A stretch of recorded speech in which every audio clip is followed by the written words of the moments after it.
नमस्कार, श्री स्वामी समर्थ. आता हा व्हिडिओ आहे ऋषीपंचमीच्या दिवशीचा. मग त्या दिवशी गणपती बाप्पांसाठी गव्हाच्या पिठाचे छान असे तळलेले मोदक बनवले होते.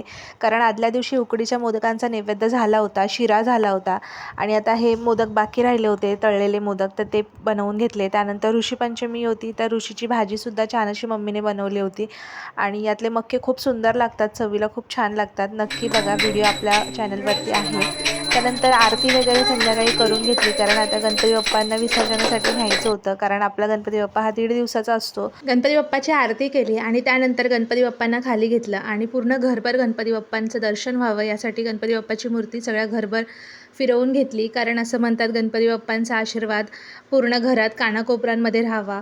आणि अद्विकाचं पण चाललं होतं, गणपती बाप्पा मोरया, मंगलमूर्ती मोरया. जेव्हापासून गणपती बाप्पा घरी आणले तेव्हापासून हेच चाललं होतं. बघा ती कशी बोलतेय पुढे ते. गणपती बाप्पा मोरया, मंगलमूर्ती मोरया. 2 मिनिट थांब. वंदे मामा की. दरवर्षी मी गणपती बाप्पा विसर्जनला चालले की गणपती बाप्पांना पूर्ण असं थाटामाटात सजवून हार त्याचबरोबर गजरे हातामध्ये घालून गणपती बाप्पांना विसर्जनासाठी नेते. तेच यावर्षी पण मी केलं होतं आणि खूप छान सुंदर असा गणपती बाप्पा दिसत होता आमचा.